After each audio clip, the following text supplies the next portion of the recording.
Headman Chigodora pavakatora nyaya wachindoisiya mumaoko eZRP, vaMatutsa waifungidzira kuti nyaya ichatongwa padare raHeadman ichipera, izvo zvisina kuzomira zvakadaro, apo Headman akazotora nyaya achindoigadzika mumaoko emapurisa, izvo zvakashungurudza Matutsa pakusvika kuti ndaakundotora mushonga ndimwe ndizviuraye. Headman wakati kudii baba muzi pamakabva padare? Headman wakataura kuti kune sangano rakapindira richiti vanhu ngavaende kotestwa pfungwa dzavo kuti dzakamira sei.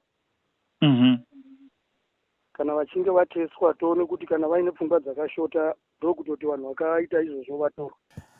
Mapurisa eZRP akanyora tsamba yekuti musikana akabatwa naMatutsa naChabodo aende muguta reHarare kundotestwa njere dzake kuti dzionekwe kuti dzakakwana here. Kana njere dzichinge dzakakwana, Matutsa naChabodo wosiyiwa zvavo nekuti inyaya yekuti vanenge vakawirirana. Asi musikana uyu Rutendo Gopito akaonekwa kuti njere dzake hadzina kukwana, zvakakodzera kuti Matutsa naChabodo vange vachipiwa mutongo wari mukati mechiturongo. Kuti nditize hazvigoni, mhosva irowi ukatiza irowi. Mhosva irowi ukatiza baba. Inogona kuzotoshata kutomirira kuri nane wotozwa zvinonga zviripo. Saka akatoenda here kuHarare mukadzi uyu? Aenda nhasi.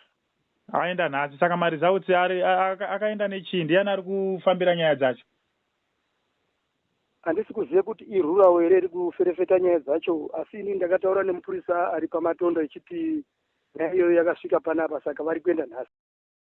Ndo mamirire yakaita, saka ndiri kutonamatira kuti dai abuda asina pfungwa dzakashota. Ona saka ndiri kumbofunga kairi kuti ndozviuraya here kana kuti ndomirira nyaya yacho.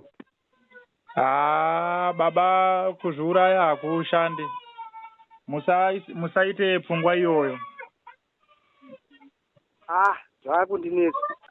Ndo pendiri kuona kuti zvakandofanana nekutondiuraya, nekuti ndikatarisa muitiro wairi kuita kubva peyakatanga pachoka, handina kana munhu wakandiona, asi zvakabva zvatoita kunga ndini ndakabarwa mukati memba yacho.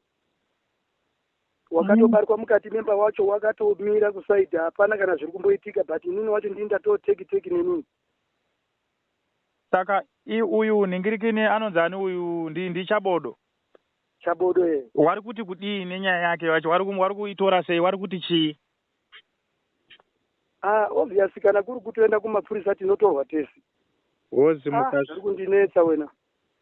Ozi mukazviuraya hazviite zvakanaka baba. Kana wangoti munongoenda kujeri, munongondosevha makore acho, munonzwa kuti zvakamira sei, but zvino zvakaoma. Ndichachimboona kuuya kunoita maresults acho kuti anouya akadini. Saka hanzi ari kudzoka riini iye musikana uyu kuHarare? Mupurisa wanga akanditi hanzi maresults togona kuanzwa musi wechina. Musi wechina? Mangwana. Saka zvinenge apa zvakutaura here waMatutsa kuti nyaya iyi yatomaoko emapurisa? Nyaya yato kutobva musi wetakaenda paHeadman. Akabva atotaurirwa kuti endai pamapurisa ari pamatondo monyorerwa tsamba yacho. Alright. Saka kundobva ipopo ndopavazoti nhasi vaenda kumatesti kwacho. Alright. Saka kutaura kuti Headman wanenge wachiri nechekuita here nenyaya iyi kana kuti yakutongoshandwa nemapurisa? Yakutongoshandwa nemapurisa. Head asina chekuita pairi. Aisisina paplazi. Mari dzese dzendakabvisa mumadzisha aya matare madoko endakapinda aya dzakatonyura. Ndozve zviri kutaura. Saka ndiri kungonamata kuna Mwari kuti dai Mwari apindira kuti vanhu vaoneke vasina pfungwa dzakashota.